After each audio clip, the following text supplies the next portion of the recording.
제4장 상수 관로 시설을 들어가겠습니다.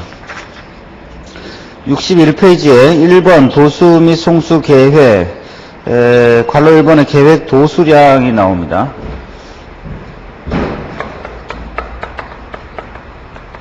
계획 도수량은 우리 제1챕터에서 1일 최대 급수량을 기준으로 했습니다. 자, 여기다가 플러스 알파를 해주기를 도수량인 경우에는 장내 취수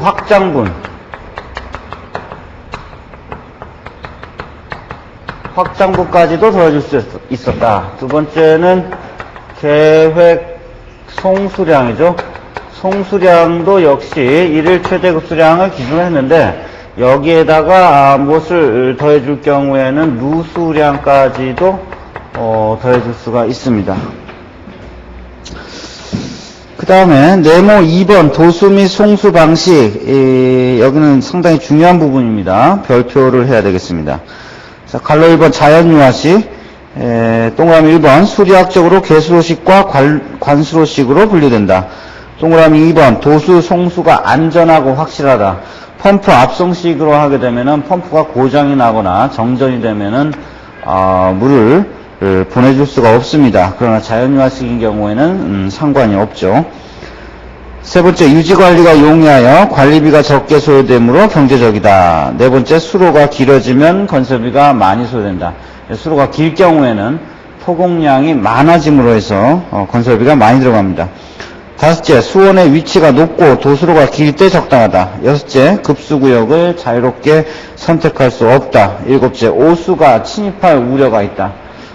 자연유화식인 경우에 왜 오수가 침입할 우려가 있느냐?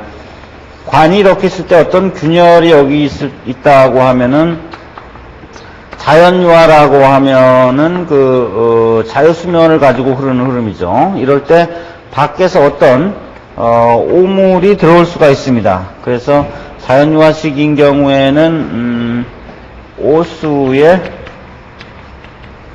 침입 우려가 있다 이거죠. 오수의 침입 우려가 있다. 그러나 관수로식인 경우에는 어떻게 돼요? 펌프 압송식이라든가 관수로식, 펌프 압송식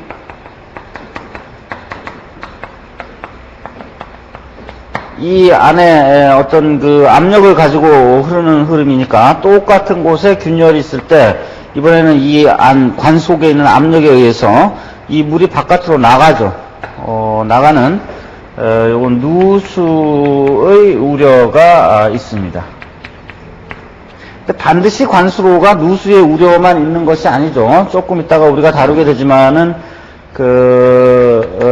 관막 말단에서 최소 동수압이 1.5kg/cm입니다. 요것을 우리 P꼴은 WH에 넣게 되면은 요게 갖는 수두는 얼마가 되냐면 15m의 수두가 되죠. 만약에 이 관수로 바깥에 지하수의 수위가 14m다 이랬을 때는 누수가 일어나지만 요것이 16m다 이랬을 때는 밖에서 어떤 물이 침입해서 들어올 수가 있습니다. 좀 일반적으로는 그래서 관수로는 누수의 우려가 있다고 본다. 그래서 만약에 내가 도수관을 설계할 경우에는 도수관은 자연유화식으로 하든 관수로식으로 하든 괜찮다 그러죠. 만약에 송수관인 경우에는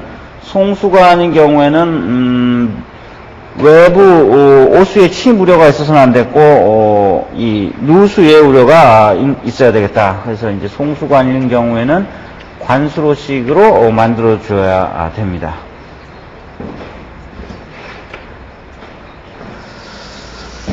자, 관로 2번 펌프 압송식, 동그라미 1번 수리학적으로 전부 관수로식이다. 둘째, 수원이 급수지역과 가까운 곳에 있을 경우에 적당하다. 셋째, 수로를 짧게 할 수 있어서 건설비 절감이 가능하다. 네 번째, 자연유화식에 비해 전력비 등 유지관리비가 많이 든다.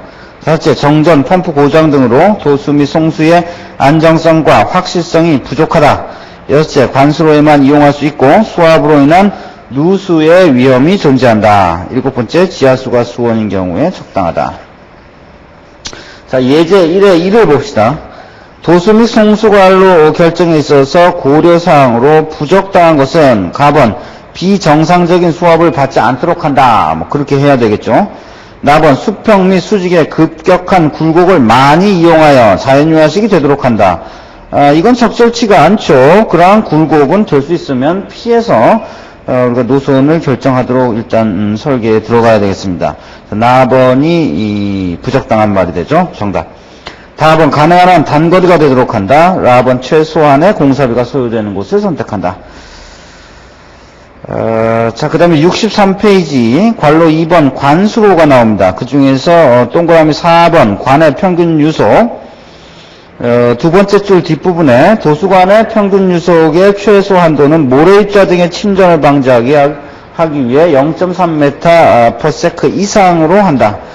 이제 도수관인 경우에는 최소 유속의 한계가 0.3m/s 이상이 되죠. 송수관인 경우에는 이와 같은 최소 유속의 한계가 없습니다. 그것은 최소 유속을 두는 이유가 어떤 관 속에 침전한 어떤 입자들을 같이 가져가기 위해서 그런 것인데, 송수관은 수돗물을 가져가는 거 아니니까 그 속에 뭐 그렇게 많은 모래입자 등의 침전이 있느냐, 그렇지 않으니까 최소 유속에 대한 한계가 없습니다. 자, 표 4의 1 도수 송수관의 평균 유속의 최대 한도. 자, 이것을 잘 기억을 해둬야 되죠. 모르토르 또는 콘크리트관일 때의 평균 유속의 최대 한도는 3m/s고 강철, 주철, 경질, 염화비닐관일 때는 6m/s입니다. 왜 그러면 이와 같은 최대 유속의 한계를 두느냐? 그것은 관의 마모 현상 방지를 위해서 이와 같은 최대 유속의 한계를 둡니다. 자, 예제 1의 2 개수로와 관수로의 근본적인 차이점은 무엇인가? 이것은 자유수면의 유무죠. 나번 예제 1의 3 도수관 내 평균 유속의 최소 한도는 초당 몇 메타인가? 0.3이죠. 나번. 그 다음 64페이지 동그라미 5번 강관 두께의 결정. 거기 식이 나옵니다. T꼴은 2배의 시그마 TA분의 수압 P 곱하기 광경 D. 허용 인장 응력이죠. 자, 예제 1의 4를 보세요. 안찌름이 5cm의 원형 강관에 18kg/sqcm의 수압이 작용할 때 강관의 적당한 두께는 단 허용 인장 응력은 300kg/sqcm이다. 역시 이 공식을 그대로 이용하면 됩니다. 요게 나와 있고, P가 18kg/sqcm 나와 있고, 광경 D가 5cm 나와 있으니까, 두께는 얼마가 나오냐면 0.155cm가 나옵니다. 그 다음에 네모 5번 수로와 수리, 관로 2번 개수로에서 1번 매닝 공식이 나오죠. V는 n분의 1에 R의 3분의 2승에 I의 2분의 1승. 또한 동그라미 2번에 강구레트 쿠터 공식이 나옵니다. 그래서 예제 1의 5를 보세요. 폭 2m로 직사각형 상수도 도수로에 수심 1m로 물이 흐르고 있다. 매닝의 조도 개수는 0.015이고 관로의 경사가 1000분의 1일 때 도수로에 흐르는 유량은, 자, 매닝의 공식을 그대로 사용해주면 되겠습니다. 거기 해설에 잘 나와 있으니까 여러분들이 이건 봐주기를 바랍니다. 그리고 이것은 이제 수리학 문제하고 같습니다. 예전에는 그 수리학과 중복되는 문제들이 종종 출제가 되었었는데, 앞으로는 그와 같은 문제들은 계속 이제 삭제되어 가고 있습니다. 어쨌건 수리학과 상하수도에서의 어떤 중복되는 문제들이 이런 유량을 구하는 문제라고 볼 수가 있습니다. 자, 그 다음에 관로 2번 관수로. 관수로에는 매닝 공식이나 헤이즌 윌리엄스 공식이 이용되는데, 특히 헤이즌 윌리엄스 공식이 많이 이용되고 있다. 그 상수도 설계할 때 어떠한 유속 공식을 가장 많이 이용하느냐? 헤이즌 윌리엄스 공식이다. 이런 것들은 종종 출제가 됩니다. 자, 예제 1의 6 보세요. 상수도에서 관계 결정 시 일반적으로 많이 사용하는 공식은 헤이즌 윌리엄스 공식이죠. 4번. 가번과 같이 쿠터 공식은 이건 하수관 설계할 때는 후터 공식을 많이 사용합니다. 그리고 여기는 안 나왔지만은 관련도 문제 중에서 하나 소개를 하면은 웨스톤식은 그 50mm 이하의 소형관 설계할 때는 요 식을 많이들 이용을 한다고 되어 있습니다. 자, 그럼 네모 6번 부속 설비에서 관로 2번 관수로의 부속 설비 보세요. 동그라미 1번 제수 밸브, 게이트 밸브. 요 제수 밸브는 사고 시에 즉시 잠그기 위한 밸브가 되겠고, 우리 소화전 근처에는 요 제수 밸브가 들어 있습니다. 자, 본문에 유지 관리 및 사고에 있어서 통수량을 조절하는 장치다. 이렇게 되어 있죠. 동그라미 2번 공기 밸브. 관내의 공기를 자동적으로 배제하기 위한 밸브가 공기 밸브가 됩니다. 요거는 이제 공동현상 방지를 위해서 공기 밸브를 두죠. 동그라미 3번 역지 밸브. 요 역지 밸브는 이제 어떤 여기 펌프가 이렇게 있는데 펌프가 잘 운전되고 있을 때는 상관이 없겠는데 정전이 되거나 고장이 되면은 더 이상 물의 어떤 그 압송이 안 됩니다. 그럴 경우에는 먼저 가던 물이 다시 뒤로 오죠. 뒤로 와서 펌프를 역회전시켜서 고장을 낸다거나 펌프를 파손시킨다거나 가던 물이 다시 뒤로 오게 되면 이쪽은 관이 찌그러든다는 현상이 일어나거나, 자, 이것을 방지하기 위해서 여기 이렇게 회전할 수 있는 밸브를 만들어놨죠. 그래서 물이 이쪽으로 갈 때는 항상 이 역지 밸브가 열려 있는데 거꾸로 갈 때는 역지 밸브가 탁 닫히게 만들어져 있는 것이 이 역지 밸브입니다. 자, 본문에 펌프 압송 중에 정전이 되어 물이 역류하면 펌프를 손상시킬 수 있어 물의 역류를 방지하는 장치다. 다음 동그라미 4번 안전 밸브, 세이프티 밸브. 자, 관로 내에 이상 수압이 발생했을 때 관의 파열을 방지하기 위하여 자동적으로 물을 배출하여 관로의 안전을 도모하기 위한 밸브로서 이것은 수격 현상 방지를 위해서 안전 밸브를 설치합니다. 동그라미 5번 배 슬러지 밸브. 배 슬러지 밸브라고도 하고 혹은 니토 밸브, 혹은 이토 밸브 이렇게도 표현을 해요. 이것은 관에 퇴적해 있는 입자들을 제거하기 위해서 만들어 놓는 밸브가 이토 밸브가 됩니다. 자, 예제 1의 7. 관로 내에 이상 수압이 발생하는 경우 관의 파열을 방지하기 위해 자동적으로 물을 배출하는 관의 부속 설비는 4번 세이프티 밸브, 안전 밸브가 되죠. 자, 그 다음에 68페이지에 2번 배수 계획. 배수 계획은 그 자연유화식하고 펌프 가압식을 사용할 수 있고, 요것을 이제 같이 병용하는 병용식 세 가지가 있습니다. 자, 예제 2의 1. 다음 배수 방식으로 부적당한 것은 4번 자연유화식, 4번 펌프 가압식, 4번 병용식. 여기까지가 이 배수 방식으로 사용이 되죠. 4번 감압식. 감압식도 사용하지 않는 것은 아닙니다. 너무 수압이 높을 때는 중간에 감압을 해줘야 하겠지만은 4번, 4번, 4번이 일반적으로 이제 생각할 수 있는 배수 방식이 됩니다. 자, 네모 2번 배수지. 요 배수지는 그 소요 수량, 즉 소비자가 사용하는 물의 양이 시간에 따라 변화를 하니까 그 변화하는 물의 양을 미리 확보해두기 위해서 이 배수지를 두게 됩니다. 이 부분은 상당히 중요한 부분이니까 별표를 해야 됩니다. 자, 관로 1번 배수지의 위치와 높이. 동그라미 1번 배수지의 위치. 배수지는 배수구역의 중앙에 오는 것이 바람직합니다. 그래야 이제 관로도 짧아지고 또 수압을 관리하기가 이제 유리하게 됩니다. 동그라미 2번 배수지의 높이. 배수지의 높이는 최소 동수압이, 그러니까 이제 이 관망 말단에서의 최소 동수압이 1.5kg/sq 이상의 수압을 갖도록 배수지의 위치를 결정해야 된다 이겁니다.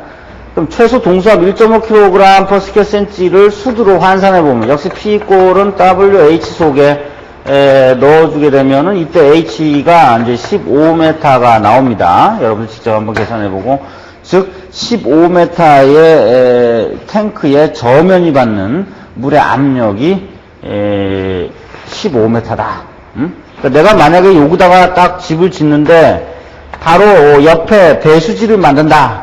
근데 배수지에서부터 나한테 오는 손실수도가 전혀 없다고 생각하면은 배수지의 수위가 15m가 된다 이거죠. 뭐 이렇게 만들거나 탱크를 이렇게 해서 관으로 이렇게 연결하거나 이건 관계가 없죠.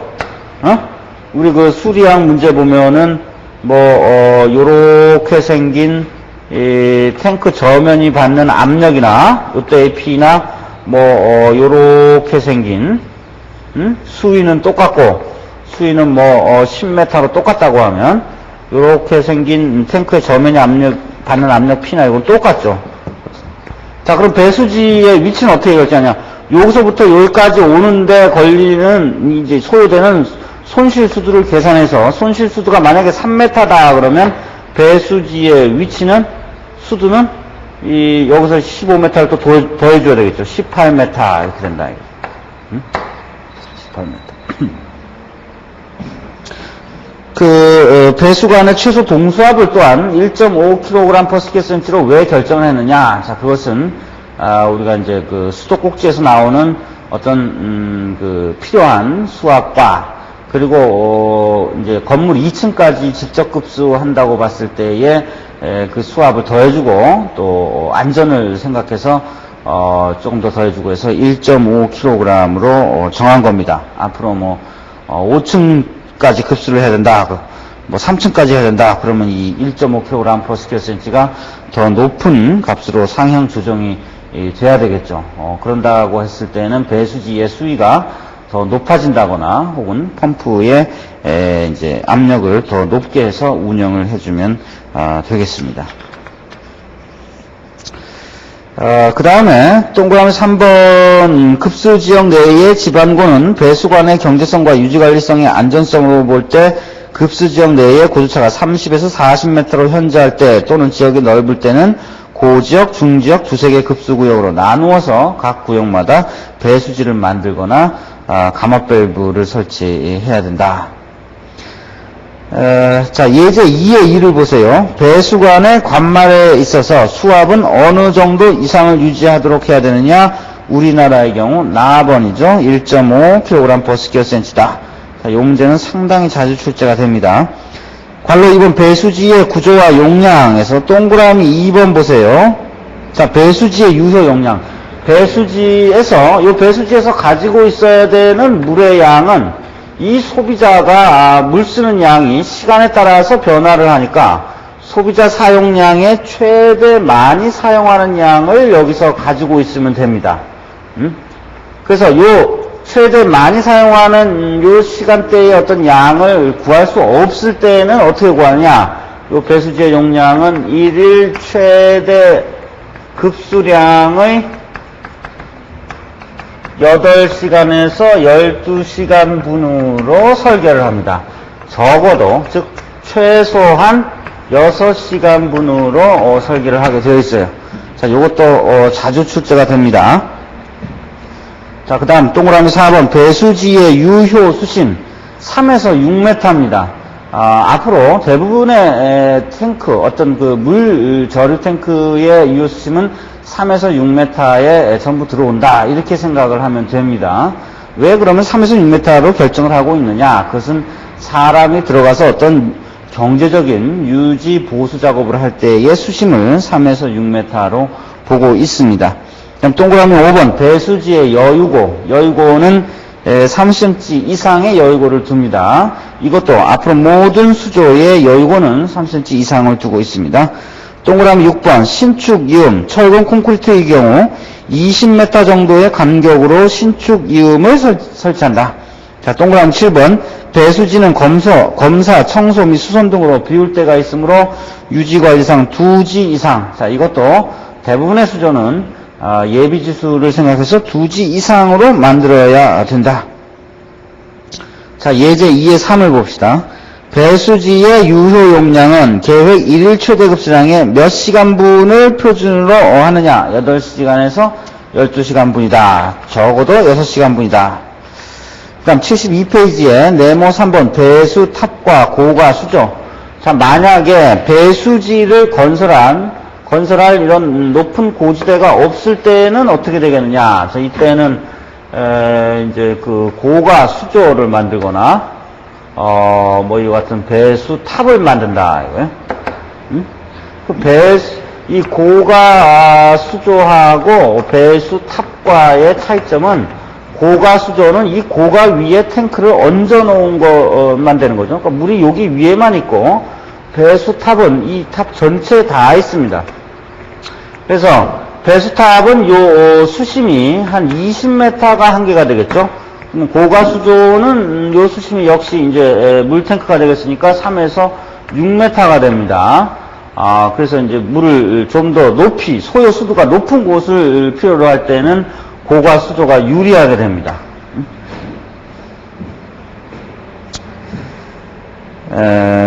자, 그 다음에 네모 4번 배수관.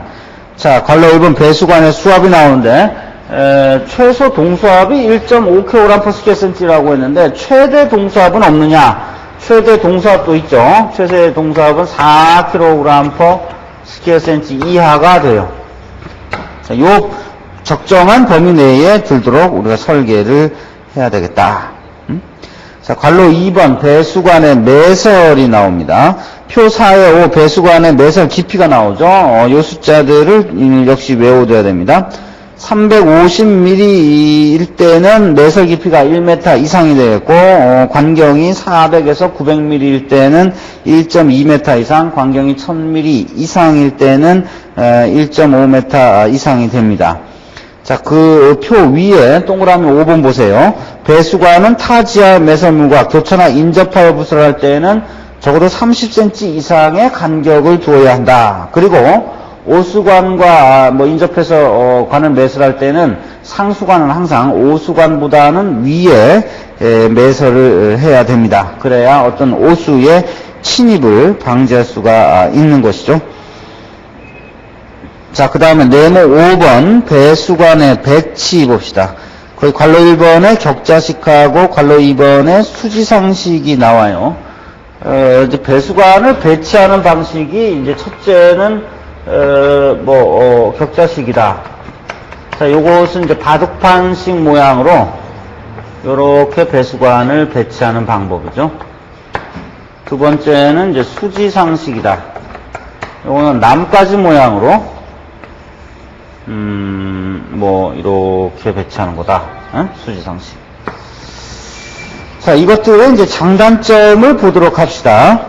자, 74페이지에 격자식의 장점. 가번 물이 정체하지 않는다.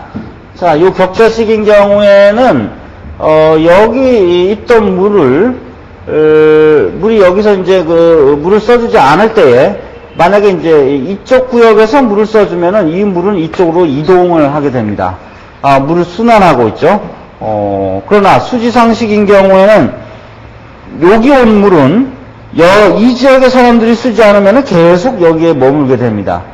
여기는 순환하고 있지 않죠. 그래서 여기는 체류 시간이 길게 되고, 체류 시간이 길어지면 잔류염소 농도가 감소할 거고, 적소현상도 잘 일어날 거고, 그래서 수질상 좀 불리한 것이 수지상식에 해당이 돼요. 4번 수압을 유지하기 쉽다. 이 관망에서 유량도 좀 수지상식에 비해서는 균등하게 흐르게 되고, 수압도 좀 어느 정도는 유지하기가 쉽습니다. 4번 단수식 그 대상 지역이 좁아진다. 만약에 관로 보수공사를 이 구역에서 한다 그러면은 여기 제수밸브 잠그면은 여기 제수밸브 잠그고 보수공사를 할 때 단수구역은 여기로 한정이 됩니다. 그러나 수지상식인 경우에는 여기 보수공사를 할 때 여기 제수밸브 잠궜다, 여기 잠궜다 뭐 상관이 없죠. 어쨌건 이 구역 전체가 단수구역이 되는 거죠. 라번 화재 시 등 사용량의 변화에 대처하기 쉽다. 만약에 여기서 불이 났을 때에 그 소화용수를 껐을 때 그 소화용수가 이까지 오는 물길이 여러 가지가 된다. 그리고 관로의 길이도 관로의 그 여러 가지 경로를 통해서 오기 때문에 충분한 어떤 소화용수의 양을 일시에 끌었을 수가 있게 되죠. 그러나 여기서 역시 소화용수를 끌었을 때는 물이 오는 길이 한정이 되어 있고 관로도 갈수록 소형 관로 바뀔 테니까 많은 물의 양을 일시에 빼쓰기가 이때는 곤란하게 되죠.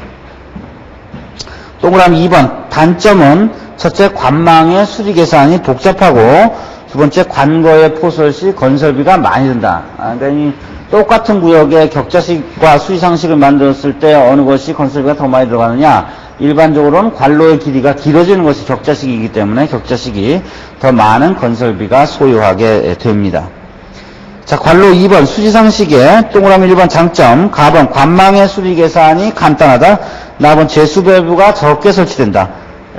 누가 이걸 저보고 제수밸브 한번 만들어 봐라 하고 하면은 여기 있으면 여기 없어도 되고, 여기 있으면 없어도 되고, 여기 없으면 있어야 되고, 있으면 없어도 되고, 없으면 있어야 되고, 뭐 이런 식으로 만들어 가겠네요.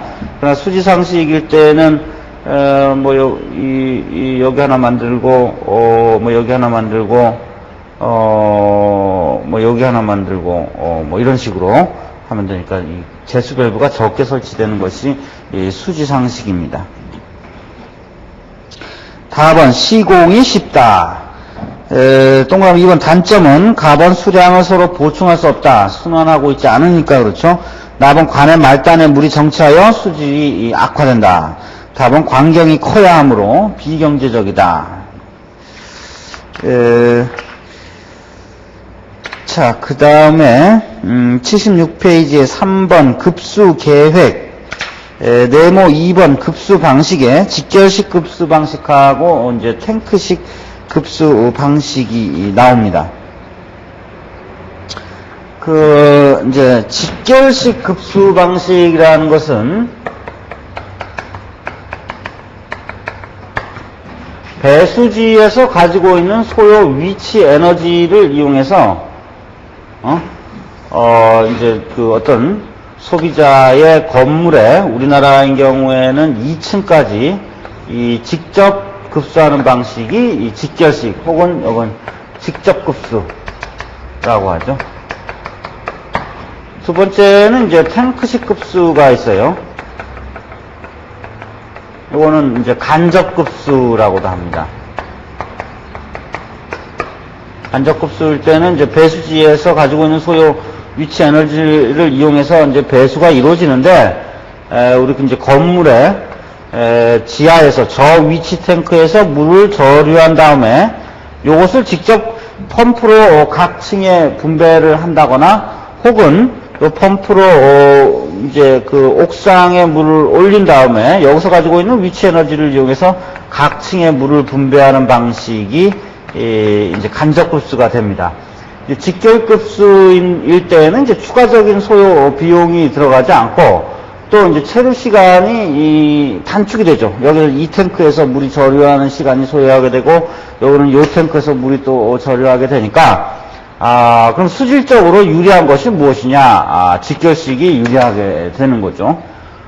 그러나 만약에 내가 이제 1.5kg/sq 이상의 압력으로 물을 받기를 원한다. 이럴 때는 내가 펌프의 용량을 조절함으로 해서 혹은 이 물탱크의 위치를 건물에서 이제 조절함으로 해서 수압을 내가 이제 원하는 대로 받을 수 있는 것이 탱크식이 되겠고, 그리고 요거는 만약에 관로 공사를 한다고 했을 때는 물을 더 이상 받을 수가 없죠. 그러나 이때는 관로 공사를 해서 단수가 되더라도 내가 탱크에서 가지고 있는 물을 이용해서 이 건물에 사용할 수 있습니다. 그리고 일시에 다량의 물을 사용할 경우에도 탱크식 급수 방식을 이용해야 되겠습니다. 자, 네모 2번 급수 방식에다가 이제 별표를 해야 됩니다. 관로 2번 직결식 급수 방식, 첫째, 배수관의 수압을 이용해서 급수하는 방식이고, 두 번째는 건물 2층까지 급수할 수 있는 방식이다. 관로 2번 탱크식 급수 방식, 요거는 이제 언제 사용해야 되느냐? 동그라미 2번에 가번, 배수관의 수압이 소요 수압에 비해 부족할 때, 나번 일시에 많은 수량을 사용하고 또 항상 일정한 수량을 필요로 하는 경우에 탱크식 급수를 이용해야 된다. 답은 급수관의 고장에 따른 단수 시에도 어느 정도 급수를 지속시킬 필요가 있을 때, 답은 배수관 수압이 과다하여 급수장치에 고장을 일으킬 우려가 있을 때. 자, 예제 3의 1, 다음 중 직결식으로 급수하는 방식을 채택하는 경우는 어느 것인가? 답은 일시에 많은 수량을 필요로 할 때, 이것은 탱크식이 되죠. 답은 항상 일정한 수량을 필요할 때, 이것도 탱크식. 답은 배수관의 수압이 모자랄 때, 그래서 내가 원하는 수압으로 바꾸자 할 때는 탱크식으로 해야 되겠죠. 답은 배수관의 수압이 소요 수압에 비해 충분할 때, 이제 수압에 어떤 문제가 없을 때는 직결식으로 받아도 되죠. 라본이 이제 정답이 됩니다.